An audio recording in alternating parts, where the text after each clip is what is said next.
What happens when the queen of country, a woman who has been entertaining America for 5 decades, who has sold over 90 million records and built an empire that spans music, television, and beyond, sits down on a late-night talk show expecting playful banter, only to find herself ambushed by a host whose idea of entertainment is making guests uncomfortable for laughs? What you're about to witness is one of the most shocking confrontations ever captured on late-night television. The moment when Reba McEntire, the red-haired legend who has handled everything from personal tragedy to industry politics with unshakable grace, reminded everyone watching that Southern charm comes with Southern steel. The clubhouse went dead silent. The Shotsky sat untouched. And Andy Cohen discovered that some queens don't play games. Before we dive into this incredible story, make sure to subscribe and drop your thoughts in the comments because, trust me, you're going to want to talk about this one. The evening had started with the usual chaotic energy at the Watch What Happens Live clubhouse in Soho. The neon lights were glowing, the bar was stocked, and the staff was buzzing with anticipation. Reba McEntire was coming on the show, and everyone knew that having country music royalty in the clubhouse was a big get. At 69 years old, Reba remained one of the most beloved and respected entertainers in America. A woman whose career had not only survived, but thrived through every change in the music industry. Behind the scenes, sources would later reveal that Andy had been making comments to his producers about wanting to get the real Reba on camera. He found her public persona too polished, too controlled, too perfect. He wanted to crack through that famous composure and get some genuine drama for his show. Andy had convinced himself that beneath Reba's gracious exterior was someone with secrets and grievances that just needed the right questions to bring to the surface. It was a fundamental miscalculation about a woman who had survived tragedy and triumph with equal dignity. The clubhouse lights were hot as Reba took her seat in the famous interview chair. A cocktail placed in front of her that she accepted with a gracious smile. The live studio audience cheered enthusiastically, many of them fans who had grown up with her music and watched her sitcom religiously. Reba McEntire in the clubhouse, everybody, Andy announced with his characteristic energy. The Queen of Country herself, I am so excited to have you here. Oh, Andy, thank you so much for having me, Reba replied, her Oklahoma accent warm and welcoming. I just love this show. Y'all have the most fun over here. We do try, Andy said with a grin. So let's get right into it. You've been in this business for 50 years now? You've seen everything, you've done everything. But I want to talk about the stuff you don't usually talk about, the real tea, as the kids say. Reba laughed good-naturedly. Well, Andy, I'm an open book. What do you want to know? The first few minutes went smoothly enough. Andy asked about the voice, about her recent performances, about her life with Rex Lynn. Reba answered with her trademark warmth and humor, charming the audience and giving Andy the kind of engaging television that had made her a favorite guest on every talk show in America. Then Andy's expression shifted to something more predatory. So Reba, let's talk about your divorce from Narl. That was almost 10 years ago now. You were married for 26 years. He was your manager, your business partner, your everything. And then suddenly it was over. What really happened there? Because the story you've told publicly feels very sanitized. The question was clearly designed to probe a wound. Reba's smile flickered almost imperceptibly, but her voice remained steady. Andy, my divorce from Narl was a difficult time in my life, like any divorce is. But we handled it with respect for each other and for our family. We raised a son together. We built businesses together. We shared a life for over 2 decades. Whatever happened at the end doesn't erase all of that. And I don't think there's anything sanitized about choosing to handle difficult situations with dignity. That's just how adults should handle the end of a marriage. Andy wasn't satisfied. He leaned back in his chair with that look that regular viewers of his show knew meant he was about to push harder. But there were rumors, Reba. Rumors about other women. Rumors about business disagreements. Rumors about you finding out things that shocked you. Come on, this is the clubhouse. This is supposed to be a safe space where people can be real. You can tell us what really went down. The audience shifted uncomfortably. This wasn't the playful probing Andy was known for. This felt more like an interrogation. Andy, I appreciate that you want good television, but some things are private for a reason. Narl is the father of my son. We built a life together for over 2 decades. Whatever happened between us at the end, it's between us, not for entertainment. Andy leaned forward with that gleam in his eye that usually signaled he was about to push harder. But don't you think your fans deserve the truth? You've built this image of being the perfect country queen, but we all know that nobody's life is that perfect. The divorce, losing your band in that plane crash, the rumors about feuds with other country artists. There's a lot more to the Reba story than you let people see. The mention of the 1991 plane crash that killed 8 members of her band, including her tour manager and 2 band members she had been particularly close to, seemed to strike Reba like a physical blow. Her expression changed in a way the audience had never seen before.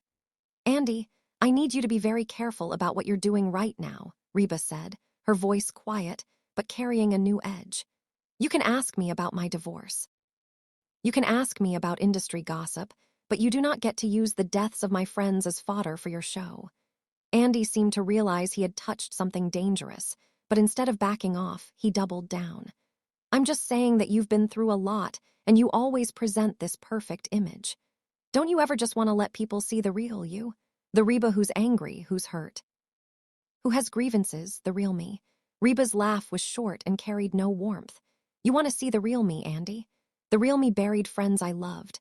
The real me had to get on stage the night after I found out they were gone because the show must go on.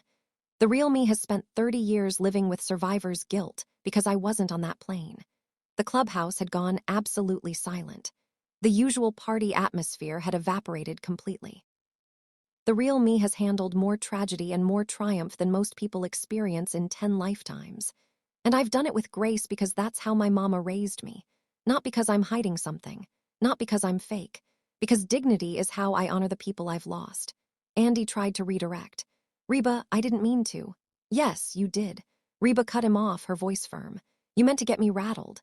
You meant to crack through what you see as some kind of facade. Because in your world, everyone has to have drama. Everyone has to have scandals. Everyone has to have dirty laundry that you can air for ratings." She shook her head slowly. "But here's what you don't understand, Andy. Some people are exactly who they appear to be. Some people have learned through hard experience that grace under pressure isn't an act. It's a survival skill. And some people have earned the right to present whatever image they choose to the public because they've paid for it in ways you can't imagine." Andy shifted uncomfortably in his chair. "I think you're taking this more seriously than I intended. This is supposed to be a fun show. We're just having a conversation. Are we?" Reba's eyebrow raised, because it felt more like you were trying to bait me into saying something I'd regret. Trying to get me to badmouth my ex-husband on television. Trying to get me to cry about the plane crash so you could have your viral moment. That's not conversation, Andy. That's exploitation." The word hung heavy in the air.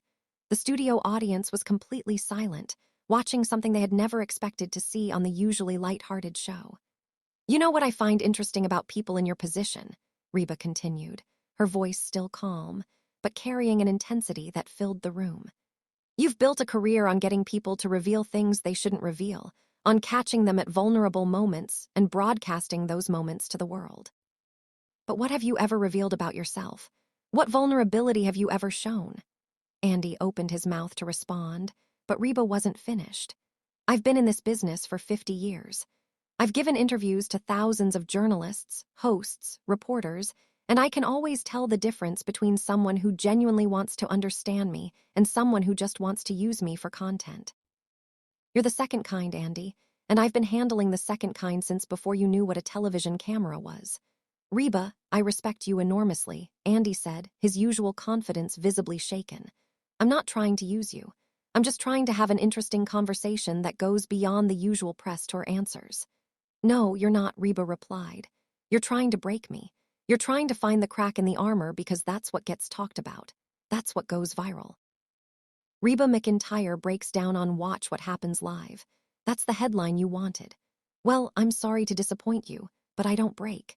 She straightened in her chair, and despite the intimate setting of the clubhouse, there was something regal about her bearing.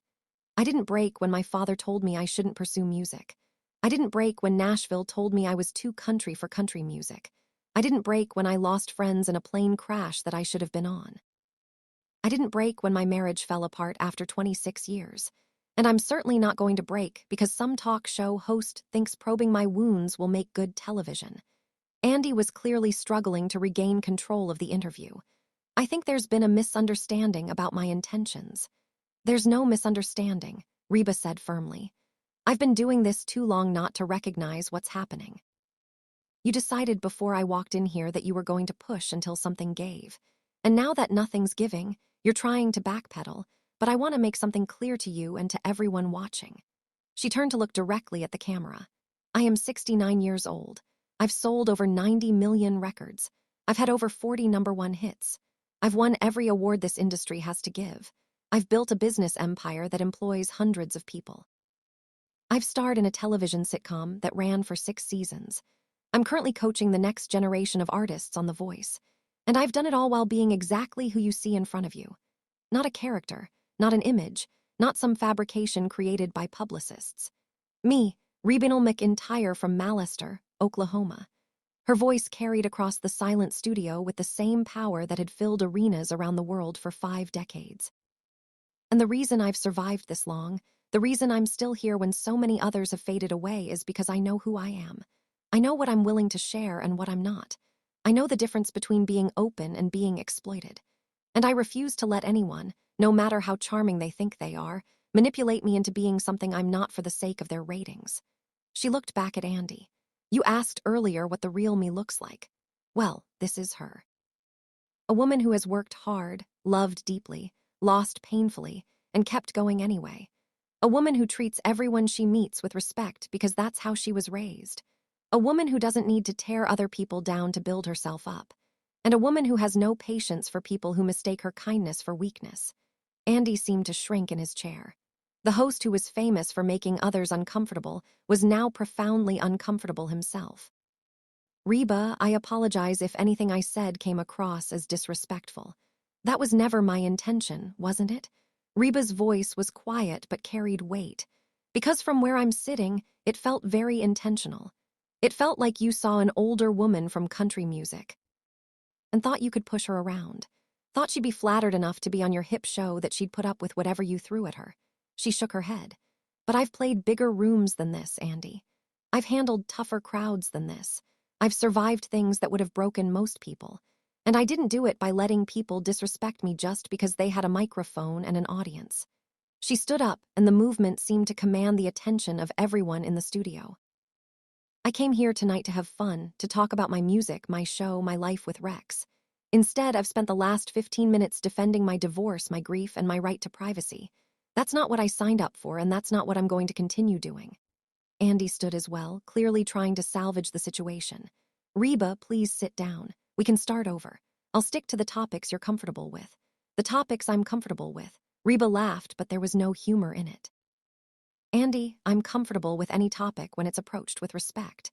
What I'm not comfortable with is being treated like a piñata that you can hit until something interesting falls out. She gathered her things with the same grace she had shown entering the studio, though now that grace was armored with steel. You know what the difference between you and me is, Andy?